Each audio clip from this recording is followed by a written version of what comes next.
Welcome to the Sleeping Times channel. Tonight we bring you a story that will transport you through a surprising journey in the evolution of human hygiene.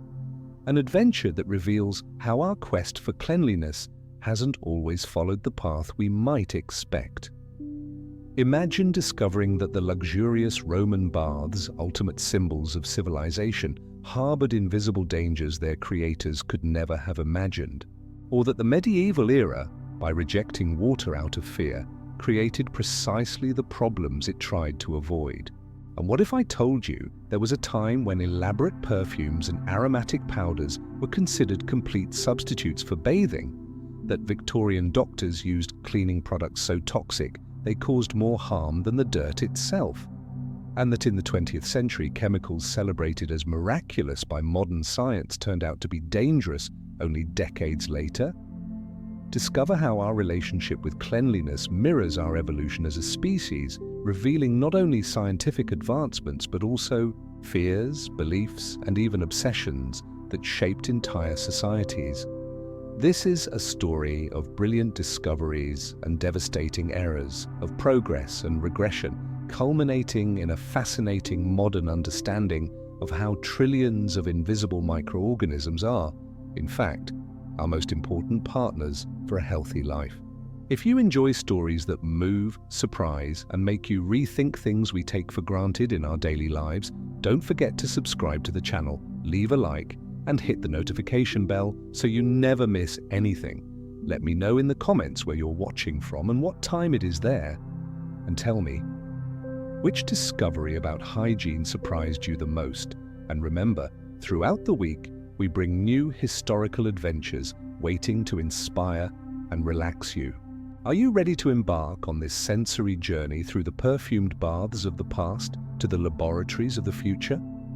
Then make yourself comfortable, turn off the lights if you want a more immersive experience, and get ready to discover how the human quest for cleanliness is one of the most fascinating and surprising stories of our civilization.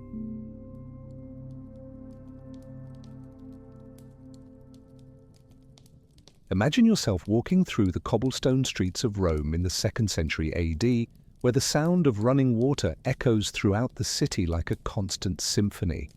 The aqueducts, these are engineering marvels, transported millions of liters of fresh water from distant mountains, creating a true oasis of cleanliness in the heart of the empire.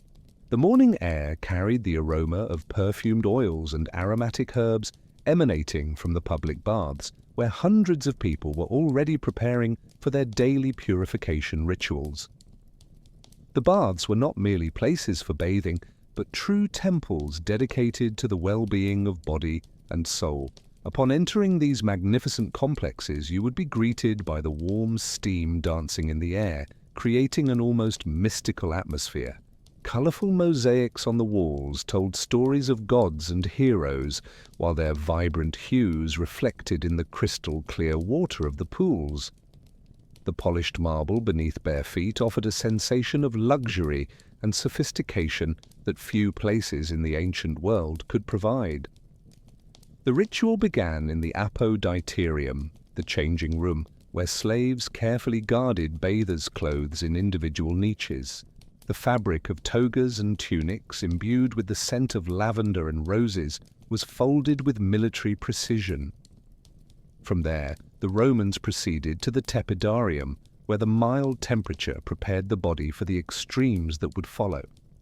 The environment was illuminated by bronze oil lamps that cast dancing shadows on the walls, creating a play of light and shadow that calmed the senses. In the cauldrons, the intense heat opened the skin's pores, allowing perfumed oils to penetrate deeply. Thick steam carried aromas of eucalyptus, myrrh, and other precious essences imported from the far reaches of the empire. Bathing individuals applied olive oil mixed with fine sand, creating an exfoliating paste that removed impurities from the skin. The soft sound of conversations mingled with the constant dripping of heated water, creating an atmosphere of profound relaxation.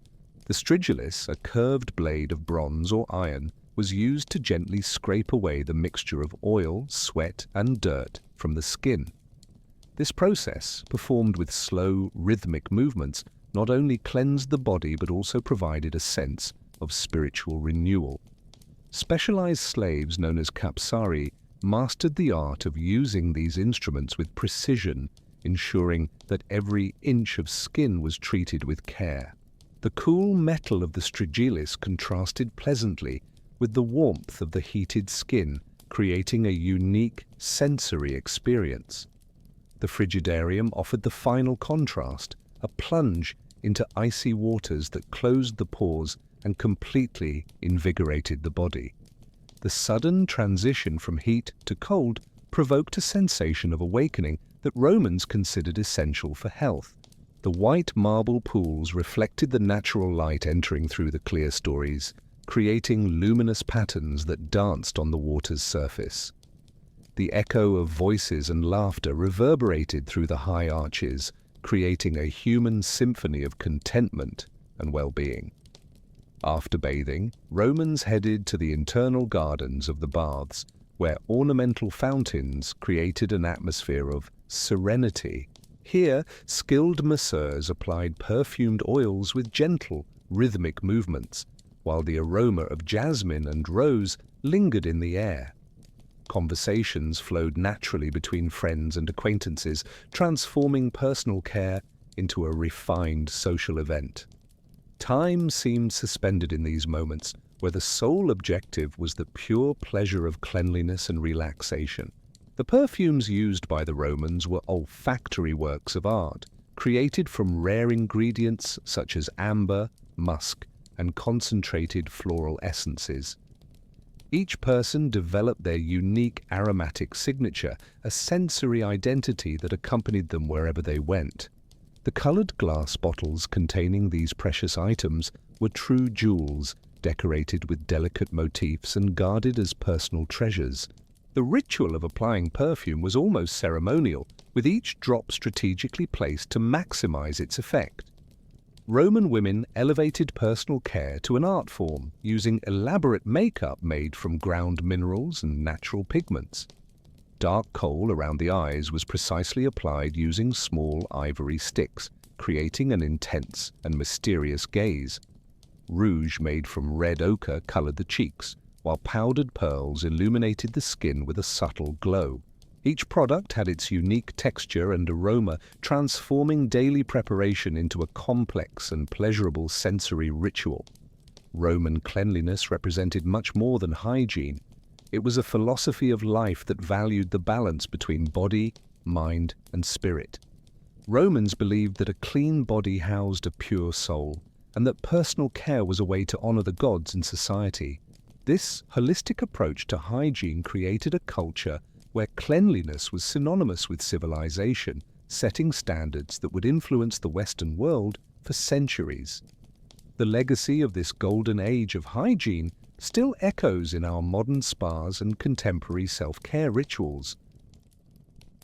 However, behind the magnificence of the Roman baths, a silent problem lurked, one that the ancients could not perceive. The same water that bathed hundreds of people daily circulated through complex heating and cooling systems without any purification process. Imagine the steam that seemed so pure and invigorating actually carrying invisible microorganisms that jumped from body to body like unwelcome visitors. What the Romans saw as the pinnacle of civilization, modern science would reveal as a cauldron of cross-contamination. The heated water of the baths created the perfect environment for the proliferation of bacteria and fungi, which found ideal entry points in the bathers' dilated pores. Skin infections were so common that Roman doctors developed a vast pharmacology of ointments and potions to treat mysterious rashes that appeared after visits to the baths. The irony was that the cleaner the Romans tried to be, the more exposed they became to diseases they could not understand.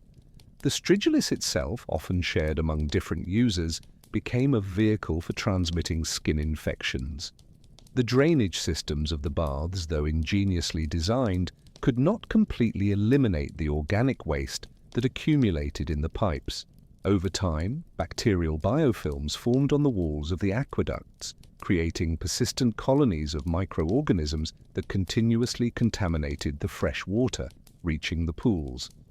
The smell that Romans associated with cleanliness, a mixture of steam, oils, and minerals, often masked more sinister odors of organic decomposition emanating from the less ventilated corners of the complexes.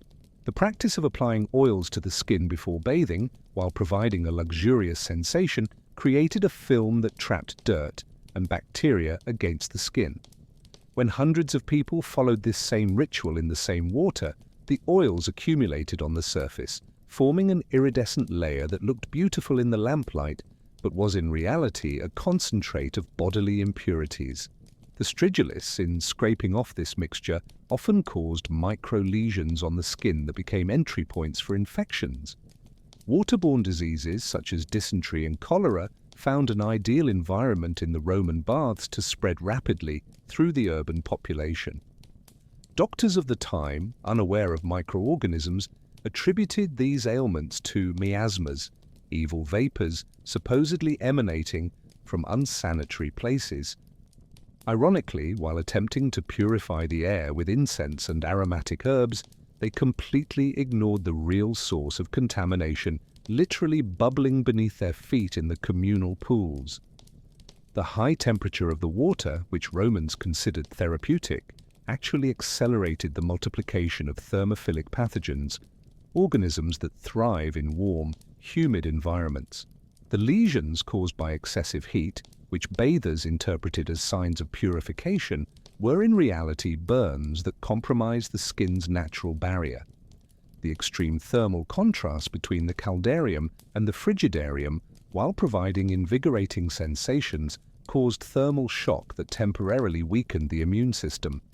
The perfumes and aromatic oils, in addition to masking unpleasant odors, also masked olfactory cues that could warn of deteriorating water quality.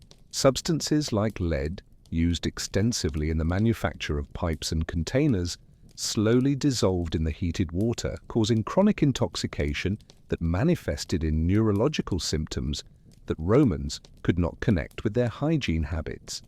The architectural magnificence of the baths itself created stagnant zones where standing water became a breeding ground for pathogenic organisms. The upper classes, who frequented private baths with more frequently changed water, paradoxically suffered less from these diseases, creating a false correlation between social status and health that reinforced the belief in the superiority of the Roman lifestyle.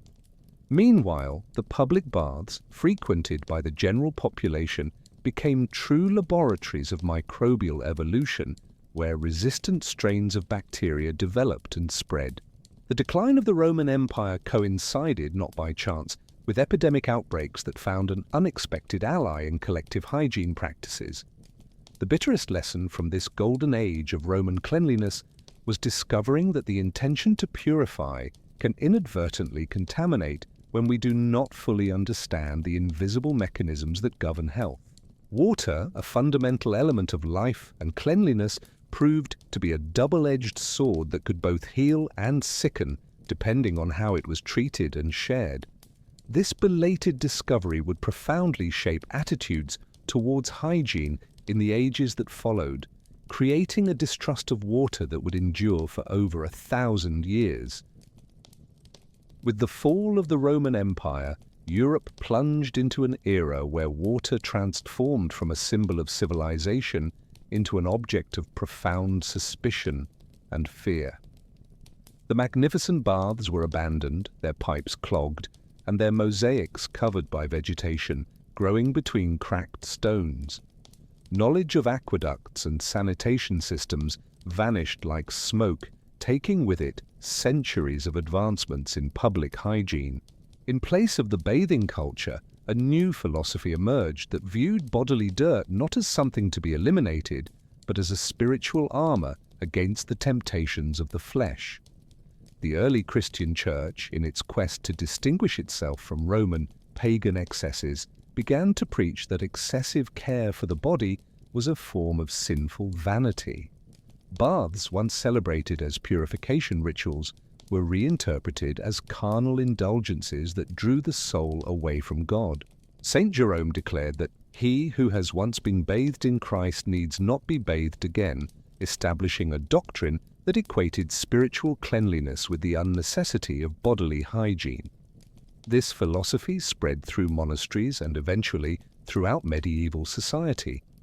The concept of odor of sanctity emerged as a complete inversion of Roman values. The worse a person smelled, the closer to God they were believed to be. Saints and mystics were celebrated for their practices of self-mortification, which included the deliberate refusal to wash.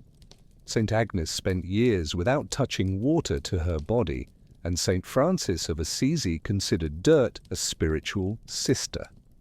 The strong smell of an unwashed body became a sign of religious devotion, a celestial fragrance indicating disdain for worldly things. Medieval cities developed a characteristic aroma that mixed human sweat, animal waste, decomposing garbage, and wood smoke. The narrow, poorly ventilated streets concentrated these odors, creating a dense atmosphere that inhabitants learned not only to tolerate, but to consider normal. The absence of sewage systems meant that human waste was simply dumped out of windows, creating rivers of filth that ran through the stone gutters. The cry "Gardez-le," or "water away," became an urban soundtrack that warned passers-by of the dangers falling from the sky. Underwear, when it existed, was made of thick linen that was rarely washed, absorbing months of sweat and bodily secretions until it became a hardened second skin. People believed that changing clothes too frequently weakened the body, as accumulated dirt formed a protective barrier against disease. Woolen fabrics worn over underwear developed a characteristic odor of rancid lanolin mixed with human sweat that intensified with body heat. This smell was so common that strong perfumes and spices were used not to complement cleanliness, but to completely mask body odors. Water came to be seen as a vehicle for disease, a perception that ironically had some basis in medieval reality. Urban wells were often contaminated by human waste seeping through the soil, and rivers flowing through cities carried a toxic mixture of industrial waste, household garbage, and sewage. Drinking pure water became almost impossible, leading to the widespread consumption of weak beer and diluted wine, even among children. The distrust of drinking water naturally extended to a distrust of water for washing. The few baths that occurred were rare and ceremonial events, usually associated with births, weddings, or preparation for battles. Water was heated in large cauldrons over fires, and the entire family used the same water in hierarchical order. First the father, then the mother, followed by the children in order of age. By the time the last family member's turn came, the water was so dirty that, according to a popular saying, it was possible to throw the baby out with the bath water because it could no longer be seen in the dark water. Medieval homes were built without indoor bathrooms, and physiological needs were met in outdoor latrines, often shared by several families. These structures, built over open pits, created foci of infection that attracted flies and rats, spreading diseases throughout the neighborhood. Toilet paper did not exist, being replaced by leaves, moss, or simply the left hand, which is why this hand was considered impure and never used for eating or greeting people. The absence of knowledge about microorganisms meant that people could not establish connections between their hygiene practices and the diseases that regularly plagued them. Epidemics of plague, cholera, and dysentery were attributed to divine wrath, the alignment of planets, or miasmas, poisonous vapors supposedly emanating from swamps and cemeteries. The very dirt that contributed to these epidemics was seen as spiritual protection, creating a vicious cycle where the sicker people became, the more they clung to the practices that made them ill. This era of hygienic regression created a mindset that would persist for centuries, where cleanliness was viewed with suspicion and dirt with resignation. The cruel irony of this period was that, by attempting to purify the soul through neglect of the body, Medieval society created conditions that drastically shortened life and increased human suffering. The lesson from this dark age was that the abandonment of knowledge, even when motivated by noble ideals, can lead to devastating consequences that affect entire generations. The Renaissance brought not only an artistic and intellectual revolution, but also a gradual re-evaluation of hygiene practices that had been abandoned during the medieval centuries. Italian city-states, enriched by trade with the East, began to rediscover the pleasures and benefits of bathing, inspired both by classical Greco-Roman texts and by accounts of travelers returning from Constantinople and the Arab world.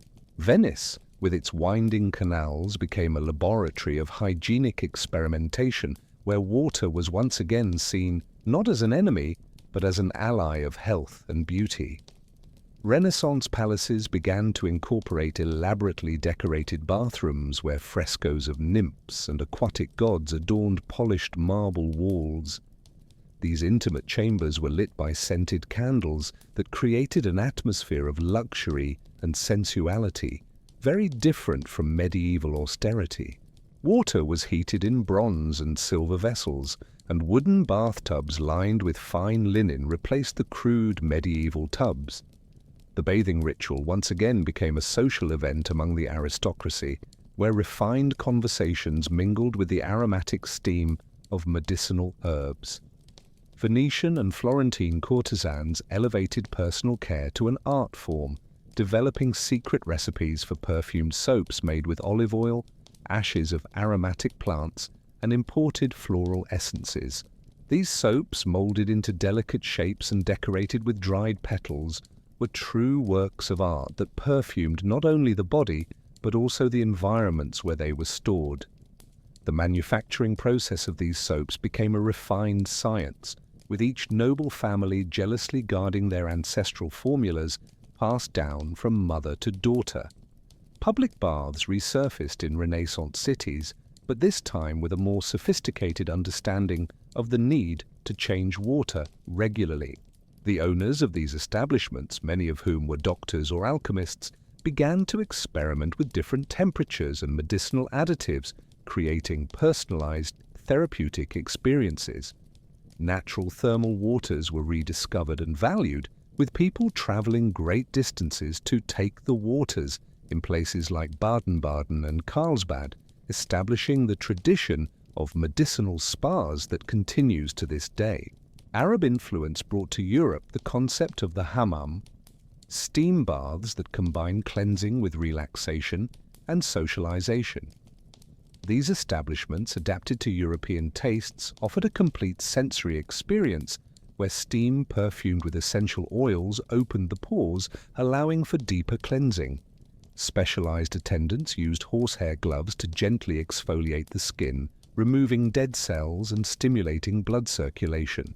The contrast between the heat of the steam and the cold compresses applied afterward created a sense of renewal that patrons described as a literal rebirth. However, not everything was rosy in this rediscovery of hygiene. The first Renaissance soaps, though perfumed and luxurious, often contained caustic substances like unrefined potash and quicklime, which caused severe irritation to sensitive skin. Many recipes included ingredients like mercury and lead, considered purifiers, but which in reality caused chronic intoxication. High society women, in their quest for the alabaster skin idealized in the paintings of the era, applied facial masks containing arsenic and other poisons, creating a literally deadly beauty. The water used in Renaissance baths, though cleaner than medieval water, still carried significant risks. Rudimentary heating systems often overheated the water, causing burns, while the lack of adequate filtration meant that sediment and impurities accumulated at the bottom of the tubs. Lead pipes, inherited from Roman technology, slowly poisoned the water, causing neurological symptoms that doctors of the time attributed to melancholy or uterine vapors in women. The Renaissance obsession with exotic perfumes led to the use of dangerous substances like civet musk, ambergris, and concentrated essences that caused severe allergic reactions. Some perfumes contained high-proof alcohol which, when applied to sun-exposed skin, caused chemical burns. The practice of perfuming underwear with incense burned in small braziers often resulted in fire accidents, especially considering that the fabrics of the time were highly flammable. Renaissance doctors, though more sophisticated than their medieval predecessors, still did not understand the basic principles of microbiology. They recommended baths in waters magnetized by precious stones or infusions of noble metals that supposedly transferred their purifying properties to the body. These practices, though mostly harmless, created a false sense of security that masked real problems of contamination and inadequate hygiene. The Renaissance of hygiene was, therefore, a time of fascinating contradictions. A period where the rediscovery of the beauty and pleasure of bathing coexisted with a still primitive understanding of the scientific principles governing health and cleanliness. This era laid the foundations for future developments but also demonstrated how progress in hygiene is not linear, often being accompanied by new types of errors and misunderstandings that would only be corrected with the advancement of scientific knowledge. The 17th and 18th centuries brought a peculiar philosophy of hygiene that would define the European aristocracy for over 200 years. The belief that elaborate perfumes and aromatic powders could completely replace the need to wash the body with water. This era, known as the Age of Perfumes, arose from a combination of factors: the persistent fear of water as a disease transmitter, the influence of Louis XIV's French court, and a misguided understanding of how miasmas supposedly caused illnesses. The result was a culture of hygiene that prioritized appearance and aroma over actual cleanliness. Versailles became the epicenter of this olfactory revolution, where the Sun King himself established rigorous protocols on how nobility should smell. Each room in the palace had its characteristic fragrance. The royal chambers exuded amber and musk, the reception halls were perfumed with rosewater, and the gardens were imbued with essences of jasmine and lavender. Courtiers spent hours being prepared by their valets, who applied successive layers of perfumed powders, aromatic oils, and colognes in a ritual that completely replaced traditional bathing. Dry toiletry became a refined art that involved using linen cloths soaked in perfumed waters to cleanse the body without ever using pure water. These cloths, called linge de corps, were vigorously rubbed over the skin to remove sweat and superficial impurities, then replaced with others soaked in different fragrances. The process could last several hours, with each part of the body receiving specific attention: face with rosewater, neck with violet essence, arms with bergamot oil, and so on, creating a complex and layered olfactory symphony. The body powders of this era were true works of aromatic alchemy, made with bases of talc, rice starch, and wheat flour, perfumed with rare essences and colored with natural pigments. Iris powder, extracted from the dried roots of the plant, was considered the most refined and expensive, capable of absorbing body odors while releasing a subtle and lasting fragrance. These powders were applied with sable brushes or small natural sponges, covering the entire body with a uniform layer that created an artificial second skin, perfumed and silky to the touch. Underwear of this period was designed as a system for absorbing odors and body moisture, made of multiple layers of fine linen that was changed daily, or even several times a day, among the high aristocracy. These intimate garments were perfumed with sachets of aromatic herbs and stored in chests lined with fragrant woods like sandalwood and cedar. The frequent changing of underwear was seen as equivalent to bathing, a way to wash the body without using water, based on the belief that clean linen absorbed bodily impurities like a sponge. The perfumes of this era were extremely concentrated creations made with high-proof alcohol that served both as a solvent and a disinfectant. Recipes were guarded as state secrets, with royal perfumers developing exclusive fragrances for each member of the royal family. These perfumes were applied not only to the skin but also to fans, gloves, handkerchiefs, and even small pets that accompanied the ladies of the court. The intensity of these aromas was such that a perfumed person could be detected meters away, creating an olfactory aura that preceded them wherever they went. However, this obsession with perfumes masked serious hygiene problems that manifested in unexpected ways. Body powders, when applied to unwashed skin, created a paste that clogged pores and caused severe skin rashes. The mixture of sweat, body oils, and aromatic products fermented on the skin, creating even more unpleasant odors that required increasingly stronger perfumes to mask. This vicious cycle led to the development of fragrances so intense that they caused headaches and nausea in sensitive individuals. The absence of regular bathing meant that parasites like lice and fleas found an ideal environment to proliferate among the layers of clothing and aromatic powders. The aristocracy developed elaborate tools to deal with these problems: fine-toothed ivory combs to remove lice, small perfume traps to attract fleas, and even flea furs, small animals kept specifically to draw parasites away from the human body. These creative solutions demonstrated both the ingenuity and the desperation of a society that refused to accept water as a solution to its hygiene problems. The health effects of this era of artificial hygiene were devastating, though rarely documented due to the social taboo surrounding the subject.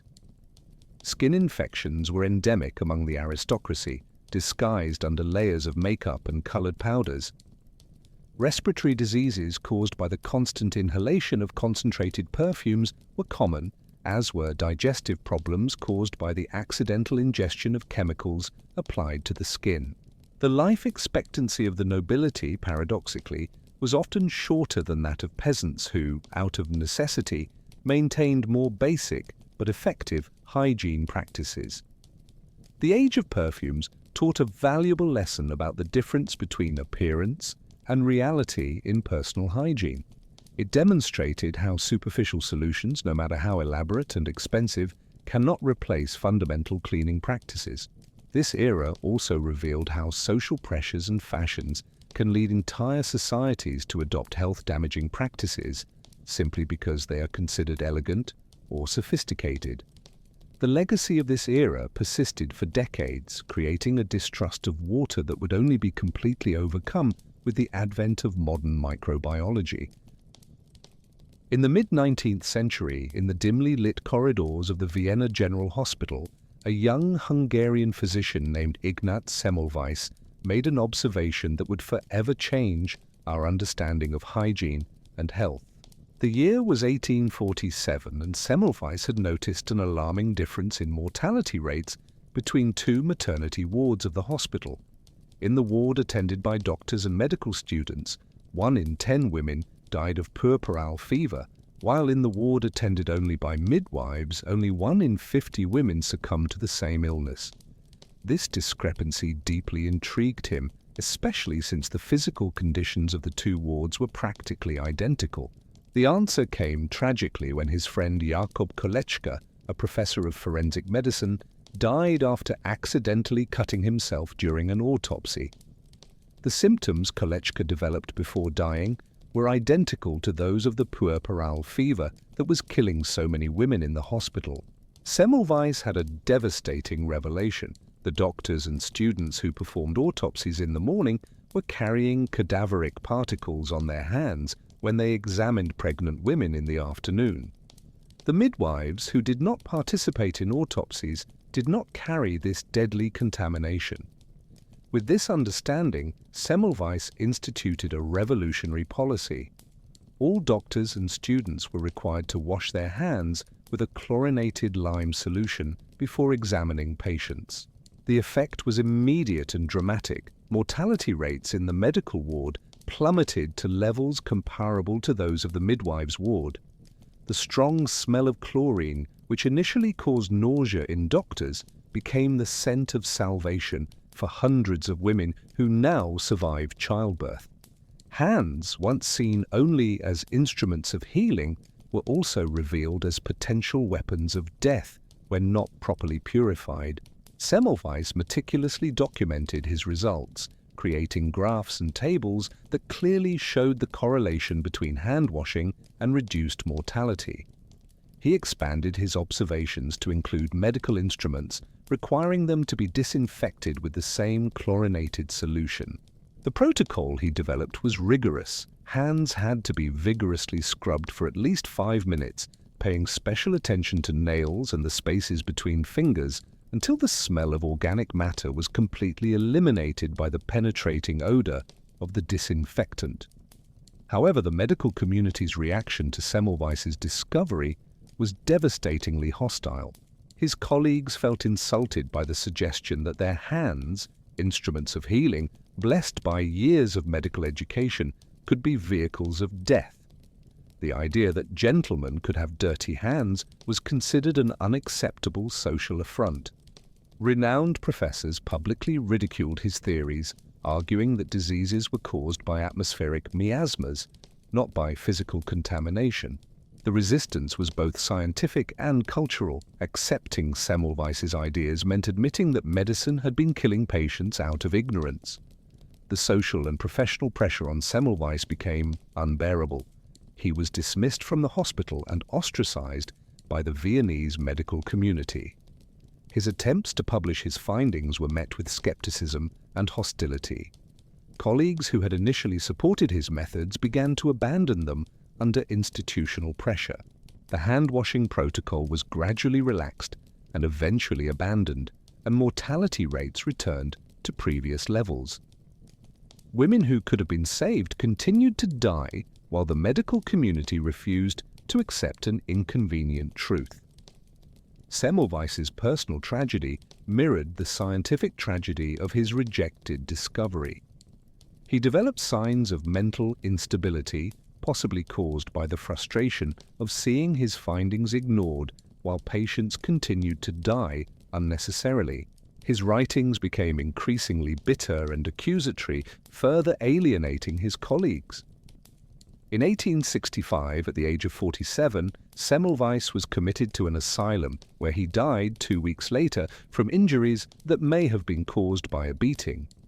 Ironically, he died of septicemia, the same type of infection that his discoveries could have prevented.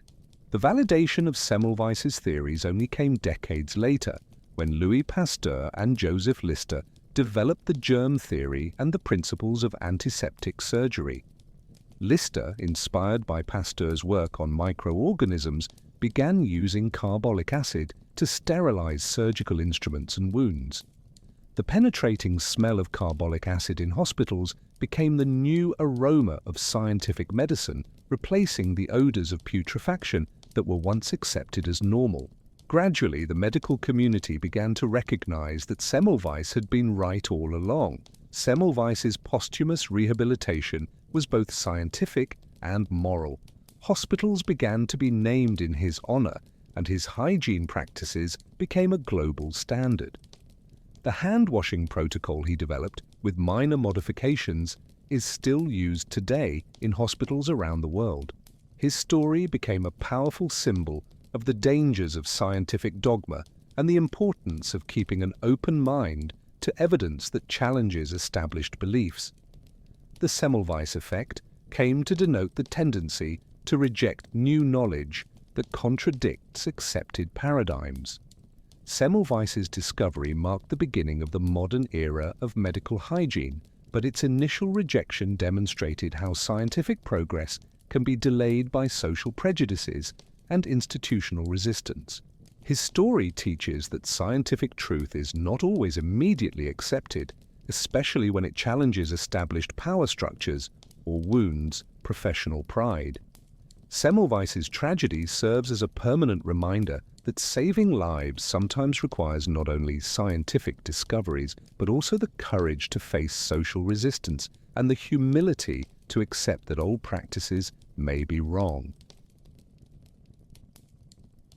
The Victorian era brought a revolution in the perception of hygiene that went far beyond simple bodily cleanliness, transforming into a true moral crusade where physical purity became inseparable from spiritual purity.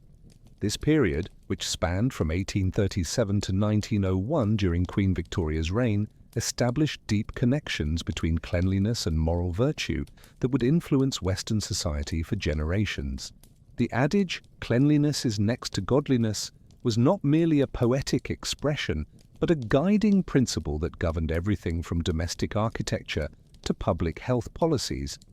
Victorian homes were designed as temples of hygiene, with elaborate ventilation systems that ensured the constant circulation of fresh air through every room.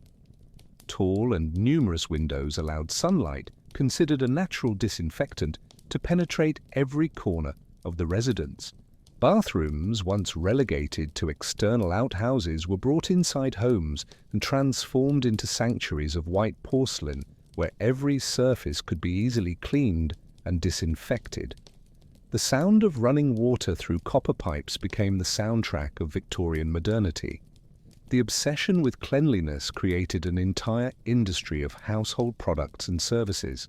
Perfumed soaps were manufactured in elaborate shapes and packaged as luxury goods, with evocative names like angelic purity and crystalline virtue.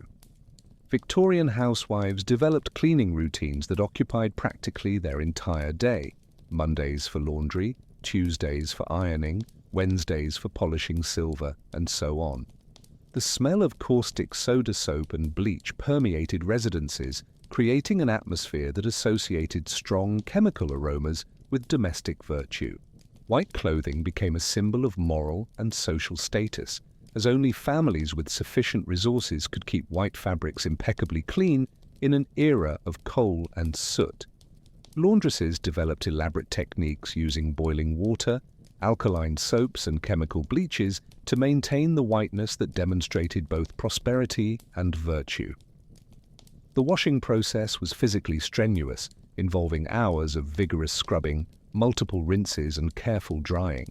The final result, snow-white clothes fluttering on the line, was seen as a public declaration of the family's morality. Victorian baths became elaborate rituals that combined hygiene with moral therapy. Enameled cast-iron bathtubs, often decorated with floral motifs, were filled with water heated on coal stoves and perfumed with mineral salts and essential oils. The act of bathing was surrounded by strict protocols. The water temperature should be lukewarm, never too hot to avoid exciting the humors, and bath time limited to prevent sensual indulgence. Natural bristle brushes were used to vigorously scrub every inch of the skin, removing not only physical dirt, but symbolically purifying the soul. Hygienic education became a fundamental part of Victorian children's moral upbringing. Etiquette manuals dedicated entire chapters to the correct procedures for hand washing, teeth brushing, and nail care. Children learned that neglecting personal hygiene was not only detrimental to health, but morally reprehensible. Schools implemented daily cleanliness inspections, where children with dirty hands or stained clothes were publicly shamed and sent home. This association between cleanliness and moral worth created generations that viewed dirt as evidence of character failure. However, the Victorian obsession with cleanliness also created new problems and anxieties. The cleaning products of the era often contained toxic substances like mercury, arsenic, and concentrated acids that caused chronic poisoning. Soaps made with caustic soda caused severe dermatitis, especially on the hands of domestic workers who handled them daily. Bleach, used liberally to whiten clothes and disinfect surfaces, created toxic fumes that caused respiratory problems. The pursuit of absolute purity often resulted in exposure to substances more dangerous than the original dirt. The social pressure to maintain impossible standards of cleanliness created a class of domestic workers who sacrificed their own health to maintain the appearances of their employers. Laundresses developed washerwoman's hands, a painful condition caused by constant exposure to alkaline soaps and hot water. Cleaners daily inhaled toxic fumes from cleaning products in poorly ventilated spaces. The cruel irony was that those responsible for maintaining the moral purity of affluent families often suffered from occupational diseases caused by the very products they used. Victorian architecture, while innovative in many respects, also created new hygiene problems. Primitive plumbing systems often leaked, creating dampness in walls that favored fungal growth. Lead pipes, considered durable and hygienic, slowly poisoned drinking water. Coal-fired heating systems filled homes with soot that settled on all surfaces, creating a constant battle against dirt that could never be completely won. The Victorian era established many of the hygiene principles we still follow today, but it also demonstrated how obsession can be as detrimental as neglect. The association between cleanliness and morality created impossible standards that generated anxiety and guilt in generations of people. This period taught that hygiene, while essential for health, should not be elevated to a religion that sacrifices human well-being on the altar of absolute purity. The Victorian legacy reminds us that balance is fundamental. Neither medieval neglect nor Victorian obsession represents the ideal path to healthy hygiene. The 20th century brought a chemical revolution that promised miraculous solutions to all of humanity's hygiene problems. Laboratories around the world developed synthetic compounds that seemed superior to any natural product, ushering in an era of scientific optimism where chemistry was seen as the definitive answer for cleanliness and health. However, this blind trust in chemical technology led to a series of devastating errors that would only be understood decades later, when the side effects began to manifest in unexpected and often irreversible ways. DDT, developed during World War II, was initially celebrated as a miracle of modern science. This synthetic insecticide was so effective against mosquitoes and other disease vectors that its creator, Paul Hermann Müller, received the Nobel Prize in Medicine in 1948. American and European families sprayed DDT liberally in their homes, gardens, and even directly on children playing outdoors. The sweet chemical smell of DDT became associated with cleanliness and protection, a modern fragrance that symbolized the triumph of science over nature. Public swimming pools were treated with DDT to eliminate insects, and the product was sold in household aerosols with slogans like, "Safe for the whole family." Synthetic detergents revolutionized laundry and dishwashing, promising superior cleaning to traditional soaps. These products, based on sulfonates and phosphates, created abundant foam that housewives associated with cleaning effectiveness. Marketing of the time showed smiling women surrounded by mountains of white foam, while rivers and lakes near cities began to develop thick layers of toxic foam that killed fish and contaminated water supplies. The irony was cruel. Products created to clean were irreversibly polluting the environment. Cosmetics and personal hygiene products incorporated an impressive variety of synthetic chemical substances, many of which had never been tested for prolonged human use. Toothpastes contained fluoride in concentrations that caused dental fluorosis, shampoos included sulfates that dried out the scalp, and deodorants used aluminum salts in quantities that would accumulate in brain tissue over decades. The modern bathroom became a domestic chemical laboratory, where each product promised to improve hygiene through advanced technology. The pharmaceutical industry developed topical antibiotics that were applied liberally to minor cuts and scrapes, creating a generation that believed every wound needed chemical treatment. Ointments containing neomycin, bacitracin, and other antibiotics were sold over the counter and routinely used to prevent infections.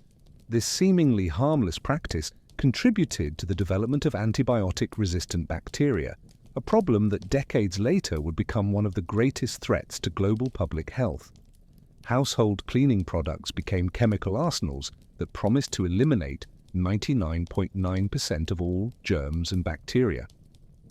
Disinfectants containing quaternary ammonia compounds, phenols, and other biocides were used daily on surfaces that came into contact with food and children. The strong smell of these products became synonymous with deep cleaning, but constant exposure to these fumes caused chronic respiratory problems, especially in children and the elderly. The pursuit of complete sterilization of the domestic environment paradoxically created more toxic environments for its inhabitants. Drinking water was treated with a variety of chemicals that seemed safe at the time, but whose long-term effects were not understood. In addition to traditional chlorine, treatment systems began to use chloramines, chlorine dioxide, and other disinfectants that created toxic byproducts when reacting with organic matter in the water. These substances, known as trihalomethanes, accumulated in the body over years of consumption, contributing to liver and kidney problems that would only be identified decades later. The most serious errors occurred in the baby product industry, where reliance on synthetic chemistry led to the development of products that seemed safer than natural alternatives. Baby powder contained asbestos as a natural contaminant. Powders and creams included parabens and phthalates that interfered with hormonal development, and plastic baby bottles released bisphenol A when heated. The generation of babies from the 1950s-1970s was exposed to a toxic cocktail of substances that would only be recognized as dangerous when these babies became adults with unexplained health problems. The textile industry embraced chemical treatments that promised clothes that wouldn't wrinkle, stain, or retain odors. These miracle fabrics were treated with formaldehyde, brominated flame retardants, and perfluorinated compounds that released toxic fumes, especially when heated during washing and drying. People who wore these technologically advanced clothes developed contact dermatitis, respiratory problems, and in some cases multiple chemical sensitivities that made them intolerant to a wide range of synthetic products. The gradual discovery of the negative effects of these chemicals created a crisis of confidence in science that persists to this day. Rachel Carson, in her 1962 book, Silent Spring, was one of the first to document how DDT was causing the decline of bird populations, but she was ridiculed by the chemical industry and many scientists. Only when independent studies confirmed her observations did the magnitude of the problem begin to be understood. The ban on DDT in many countries in the 1970s marked the beginning of an era of greater caution regarding synthetic chemicals. The 20th century taught a fundamental lesson about the difference between immediate efficacy and long-term safety.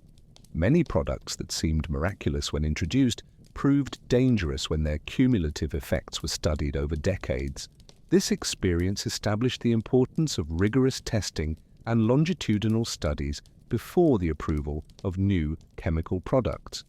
It also demonstrated that nature often offers safer and more sustainable solutions than synthetic chemistry, a lesson that would profoundly influence the movement towards natural and organic products in the following decades. The late 20th and early 21st centuries brought a silent revolution that completely changed our understanding of hygiene and health. The discovery that our bodies host trillions of microorganisms that are not invaders to be eliminated, but essential partners for our survival. This scientific revelation overturned decades of chemical warfare against germs, replacing the kill everything philosophy with a more nuanced approach that recognizes the importance of maintaining a healthy microbial balance. The human microbiome, as this internal ecosystem came to be known, proved to be more complex and important than any individual organ. The first clues to this revolution came from studies on antibiotics, when doctors noticed that patients treated with these medications often developed secondary infections from fungi or resistant bacteria. The explanation was surprising. Antibiotics not only killed pathogenic bacteria, but also eliminated beneficial bacteria that normally competed with pathogens for resources and space. This discovery revealed that our body is not a sterile environment that needs to be protected from all microorganisms, but rather a complex ecosystem where different microbial species maintain a delicate balance.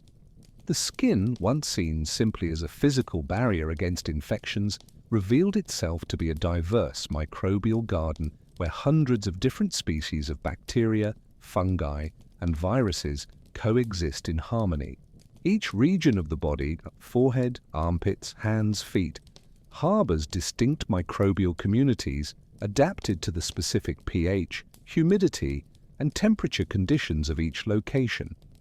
The excessive use of antibacterial soaps and disinfectants, it was discovered, disrupted this delicate balance, often causing more problems than solutions. The gut emerged as the command center of this microbial universe, housing over 1,000 different species of bacteria that collectively weigh about 2 kilograms in an average adult.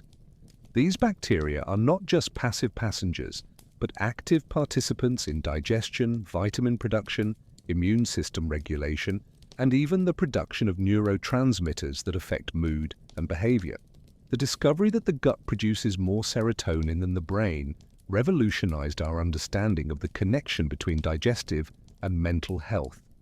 The probiotic industry exploded with this new understanding, offering supplements that promised to restore lost microbial balance. Yogurts, kefir, and other fermented foods consumed by traditional cultures for millennia were rediscovered by modern science as valuable sources of beneficial bacteria. The characteristic sour taste of these foods, once tolerated out of necessity, came to be appreciated as the taste of health. Modern refrigerators began to house a variety of fermented products that our ancestors would recognize, but which represented a novelty for generations raised on processed and sterilized foods. Research on the microbiome revealed surprising connections between microbial diversity and overall health. People with more diverse microbiomes tended to have more robust immune systems, a lower incidence of allergies, and better resistance to infections.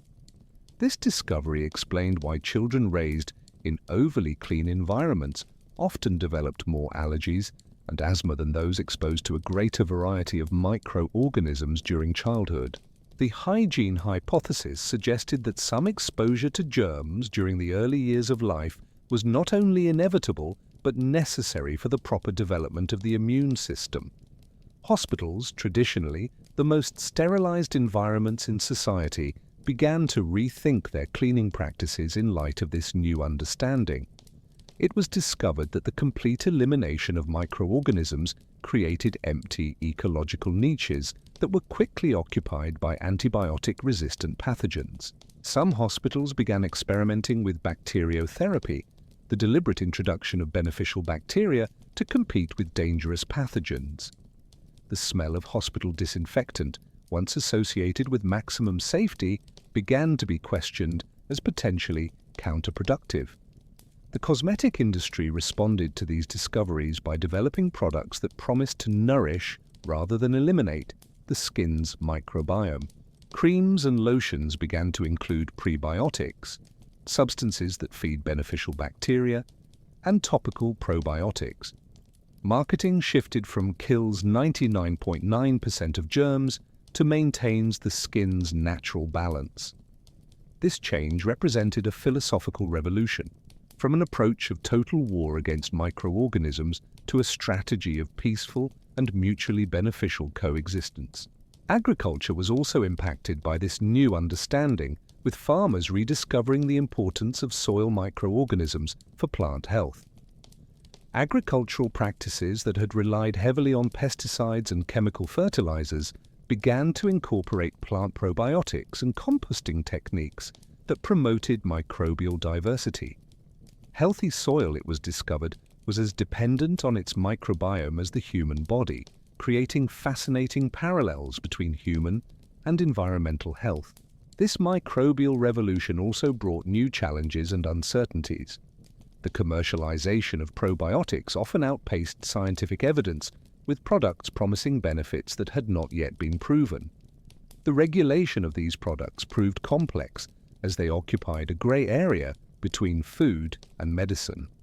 Furthermore, it was discovered that each person's microbiome is as unique as a fingerprint, making it difficult to develop universal solutions.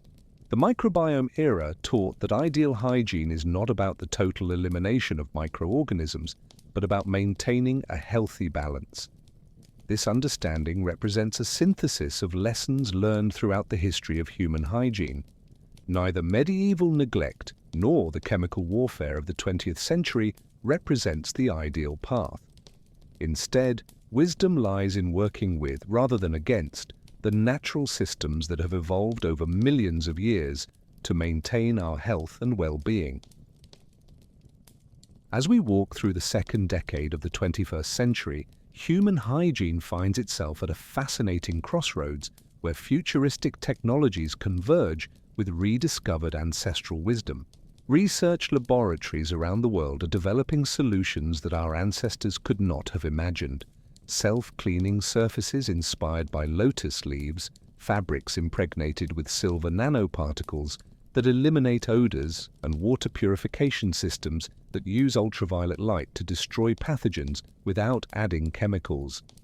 At the same time, there is a growing movement returning to traditional practices that have been tested by millennia of human use. Nanotechnology promises to revolutionize our relationship with cleanliness through self-cleaning materials.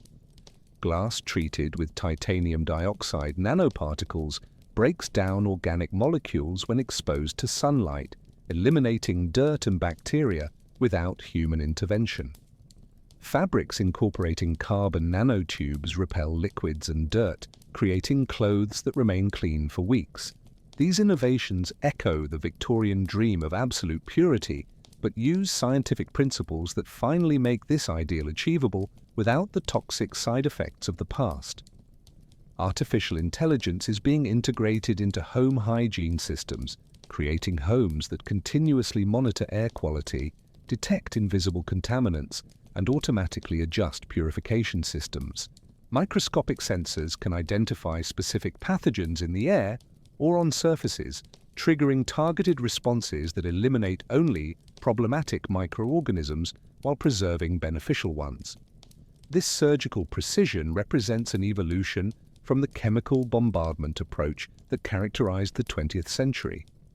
Paradoxically, while embracing these advanced technologies, we are also rediscovering the wisdom of ancient practices that were abandoned in the race for modernization. The use of bentonite clay for skin cleansing, practiced by indigenous cultures for millennia, is being validated by modern science, which confirms its natural, antibacterial, and detoxifying properties. Essential oils used by ancient Egyptians are proving effective against antibiotic-resistant bacteria, offering natural alternatives to chemical disinfectants. Fermentation, one of humanity's oldest preservation technologies, is being rediscovered as a powerful tool for modern hygiene. Cleaning products based on enzymes produced by fermentation offer comparable effectiveness to synthetic detergents, but with complete biodegradability and absence of toxicity. Naturally fermented vinegars used by our grandmothers for household cleaning are returning to supermarket shelves as ecological alternatives to harsh chemicals. The personalization of hygiene is emerging as an important trend, with individual microbiome analyses guiding product choices specific to each person. Mobile applications can analyze skin photos to recommend personalized care routines, while genetic tests reveal predispositions to certain dermatological conditions. This individualized approach represents an evolution from the one-size-fits-all mentality that dominated the hygiene industry for decades. Sustainability has become a crucial factor in hygiene decisions, with consumers increasingly aware of the environmental impact of their cleaning habits. Biodegradable packaging, concentrated products that reduce transportation, and formulas that completely decompose in water treatment systems are redefining what it means to be truly clean. Water, an increasingly precious resource, is being conserved through technologies like showers that recycle and purify water in real time. The COVID-19 pandemic accelerated many of these trends, creating a new awareness of hygiene that combines scientific vigilance with daily practicality. The use of masks, initially seen as a temporary measure, may become permanent in certain situations, especially in high-density population environments. Improved ventilation systems, inspired by Victorian design principles but implemented with modern technology, are being incorporated into new and renovated buildings. Hygiene education is evolving from rigid rules to an understanding of principles, empowering people to make informed decisions based on updated scientific evidence. Educational applications use augmented reality to show how germs spread, making the invisible visible and helping people of all ages understand the importance of proper hygienic practices. This educational approach represents an evolution from the Victorian moralization of cleanliness to a scientific and practical understanding. The integration of emerging technologies like blockchain is being explored to track the origin and quality of hygiene products, ensuring full transparency in the supply chain. Consumers can scan QR codes to access detailed information about each ingredient, including production methods, environmental impact, and scientific evidence of effectiveness. This transparency represents a response to the chemical errors of the 20th century, where dangerous products were marketed without adequate disclosure of risks. The future of hygiene promises to be a harmonious synthesis between technological innovation and traditional wisdom, where effectiveness is balanced with safety, convenience with sustainability, and personalization with universal principles of health. This evolution represents not only technical progress but also civilizational maturity. The ability to learn from past mistakes while embracing future possibilities, creating a world where cleanliness truly serves human and planetary well-being. As we journey through this fascinating evolution of human hygiene across the centuries, we discover that our relationship with cleanliness is much more than a practical matter. It is a mirror reflecting our values, fears, knowledge, and aspirations as a species. Each era brought its own interpretations of what it means to be clean, from the spiritual rituals of Roman baths to the scientific precision of modern, microbiome-based care. History teaches us that progress in hygiene is not linear, but rather a process of trial and error, advances and setbacks, discoveries and misconceptions. The Romans created sanitary engineering marvels but did not understand cross-contamination.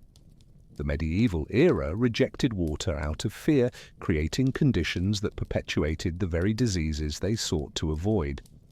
The Renaissance rediscovered the pleasure of bathing, but with products that often caused more harm than good. The age of perfumes masked problems instead of solving them, while the scientific revolution brought both life-saving discoveries and devastating errors. Perhaps the most important lesson from this journey is the understanding that true cleanliness does not lie in extremes, neither in total neglect nor in sterilizing obsession, but in the wise balance between care and naturalness. Our bodies have evolved over millions of years in partnership with microorganisms, and ideal hygiene honors this ancestral relationship while protecting us from genuinely dangerous pathogens. Water, a constant protagonist in this story, remains the most fundamental element of human cleanliness. From Roman aqueducts to modern purification systems, our ability to provide clean and safe water continues to be one of the most important indicators of civilization and public health. Every drop that flows from our taps carries centuries of accumulated knowledge about how to treat, purify, and distribute this precious resource.